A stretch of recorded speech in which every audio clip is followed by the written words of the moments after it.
Caros irmãos, que Deus nos abençoe e nos ampare hoje e sempre. Assim seja. Vamos inaugurar aqui a nossa gravação pelo Instagram, né? Aprendendo aqui a bulir, a mexer. Então a nossa conversa de hoje vai ser breve, com poucas palavras. É mais para apresentar o que é o Espiritismo, o que é a Umbanda. Elas praticam a caridade gratuitamente? Porque eu vejo tantas coisas por aí. Será que isso é a doutrina ou é as pessoas que compõem o núcleo religioso? Já que nós vemos em várias outras religiões problemas, não por parte da doutrina, mas pelos indivíduos que compõem, que formam o grupo. Então vamos começar com o Espiritismo. O Espiritismo surgiu na França, lá em Paris, no século XIX, através de um homem, um pesquisador, um cientista, um pedagogo, o professor Rivaio. E ele teve um interesse em investigar, depois de 50 anos de idade de estudos no magnetismo, descrendo dos fenômenos espirituais, porque ele não acreditava na existência de espíritos. Era um cético. Então, já que as mesas começaram a girar, a se mexer e dar respostas, ele foi em busca, foi investigar. Ele não ficou pelo o que o povo dizia. Ele foi analisar, usar o conhecimento dele com o que ele aprendeu nas escolas acadêmicas.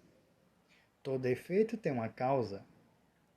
E ele teve a ideia, se um efeito é material, a causa é material. Se um efeito é inteligente, a causa é inteligente.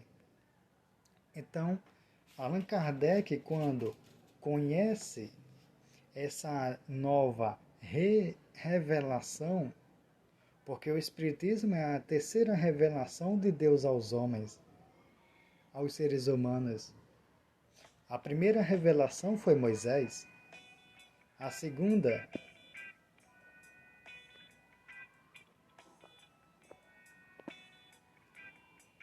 Jesus, e a terceira, o Espiritismo. Então, daí surge o Espiritismo e Allan Kardec, quando vai escrever o primeiro livro, o Livro dos Espíritos, ele muda o seu nome para o pseudônimo Allan Kardec. O Espiritismo é o Evangelho redivivo. Os Espíritos estudam a Bíblia. Porém, no Espiritismo, utilizando o Evangelho segundo o Espiritismo, nós usamos como base o Novo Testamento, onde fala sobre a vida, os exemplos de Jesus. No Evangelho segundo o Espiritismo, se trabalha, se estuda o Novo Testamento na visão dos Espíritos. Os Espíritos estão esclarecendo o que nós não entendíamos, o que ficou mal interpretado, ou o que Jesus não teve tempo de explicar quando encarnado, mas agora ele está em espírito conversando conosco através do Espiritismo e entre todas as outras doutrinas cristãs que ensinam o ser humano a ser melhor.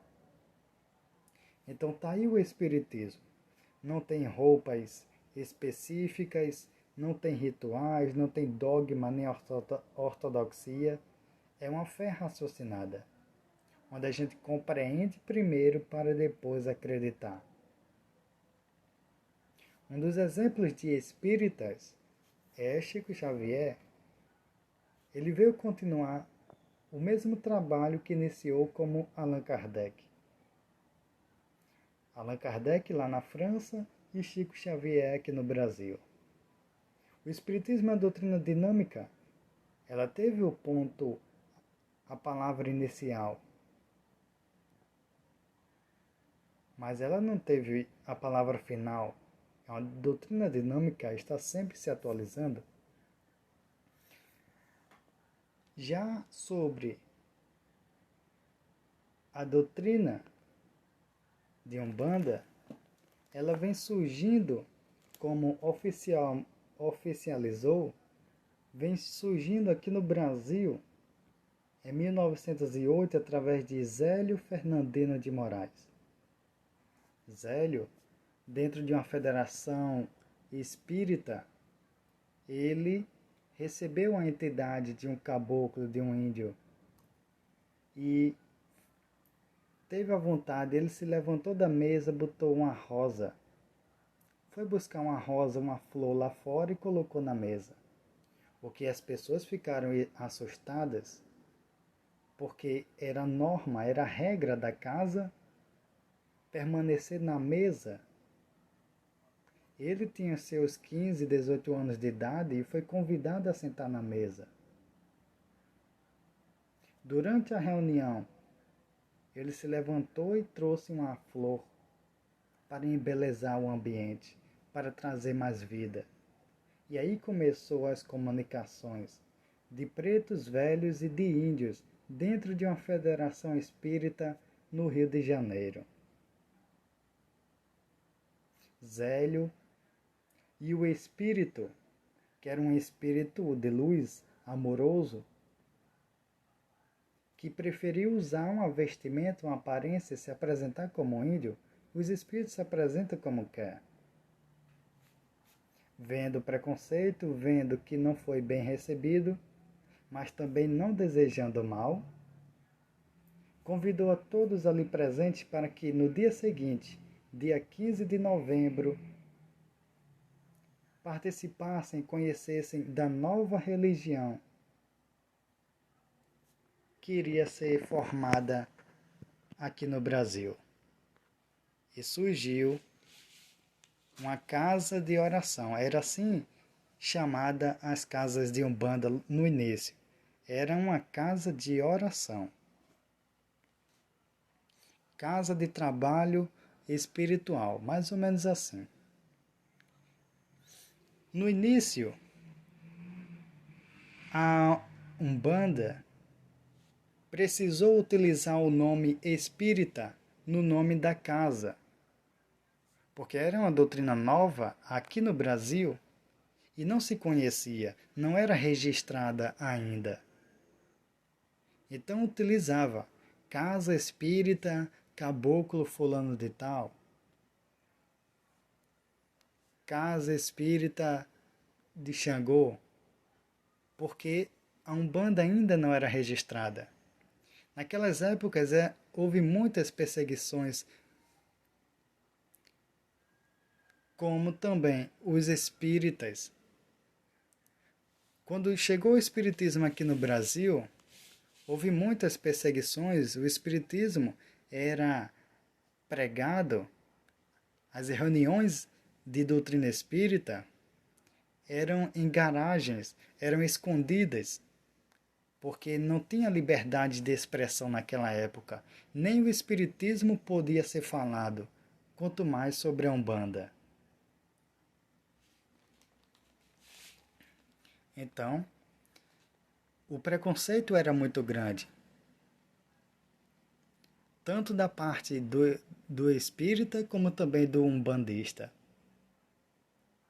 Então, já na Umbanda, nas práticas de Umbanda, numa casa umbandista, já tem a presença de rituais, de roupas, de velas, de músicas, cânticos, atabaques, instrumentos. Tudo isso compõe, porque a Umbanda mexe muito com a magia, e a magia que ela trabalha é para o bem. Possamos chamar de magia, energia, fluido. Tudo isso é como se fosse uma argila, que vai depender do uso de quem faz. Nós podemos estar mandando energia para outra pessoa, positiva ou negativa, depende da intenção. Isso começa pelo pensamento. Então, esse foi um pouquinho da nossa conversa de hoje sobre o que é o Espiritismo, que é uma doutrina que surgiu lá na França com Allan Kardec, e o que é a Umbanda, que é uma doutrina que surgiu oficialmente aqui no Brasil com Zélio Fernandino de Moraes. Nós tivemos um diálogo em uma reunião mediúnica e nunca pensávamos sobre essa hipótese, já que conhecíamos um pouquinho da história dessa personagem, mas não pensávamos ela ligada à Umbanda. O Zumbi de Palmares, ele reunia os escravos. Ele já trouxe lá da África essas práticas de fazer a caridade. A Umbanda era cultuada entre os negros, e o maior representante entre os negros que cultuava a Umbanda trazida da África para cá, para o Brasil, era Zumbi de Palmares. É por isso que na Federação de Umbanda tem a imagem, a figura, o retrato, o quadro de Zumbi dos Palmares. Muitos negros fugiam e, querendo se vingar dos capitães do mato, com raiva, com ira, usavam esse conhecimento para coisas negativas.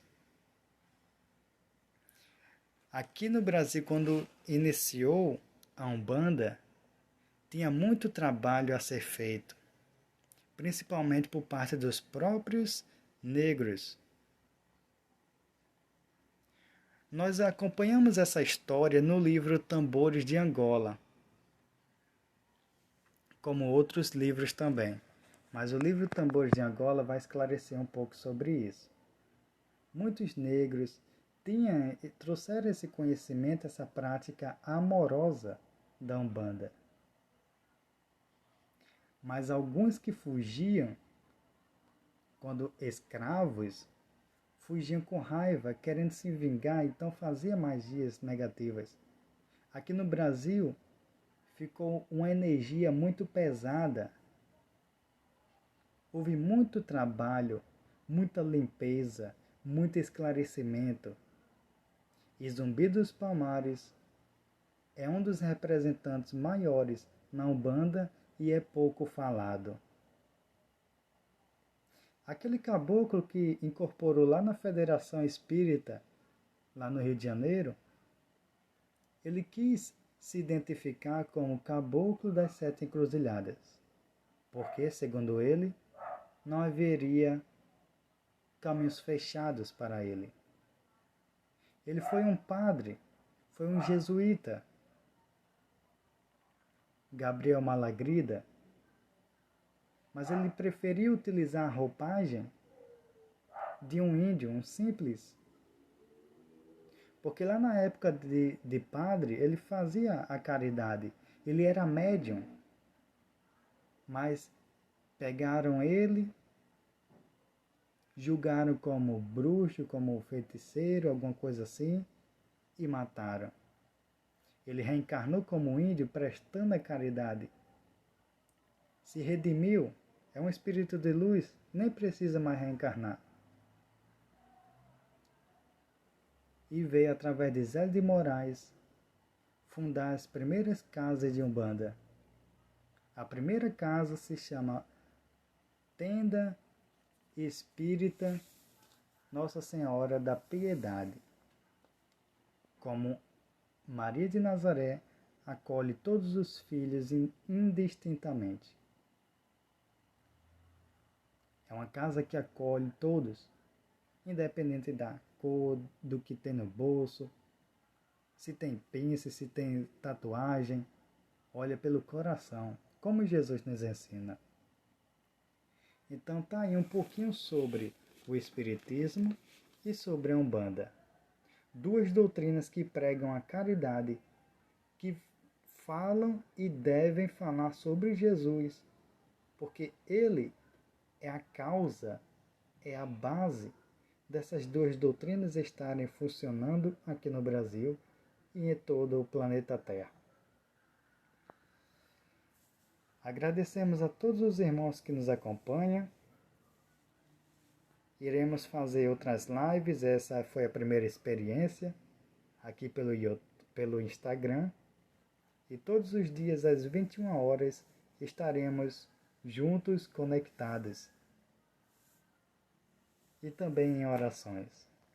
Agradecemos a todos que estão nos acompanhando agora e vamos fazer uma prece de encerramento. Agradecemos a Deus, nosso Pai, por tudo, que Ele abençoe toda a humanidade encarnada e desencarnada, que nos ajude a se esclarecer e vivenciar mais o Evangelho, a lei maior que é o amor, tirar de nós, ou melhor, nos ajudar a superar os preconceitos, tirar as indiferenças, viver com mais fraternidade de uma forma mais holística, ecumênica, porque Jesus está onde tem a caridade. Que Deus nos abençoe e que tenhamos uma boa noite. Até a próxima!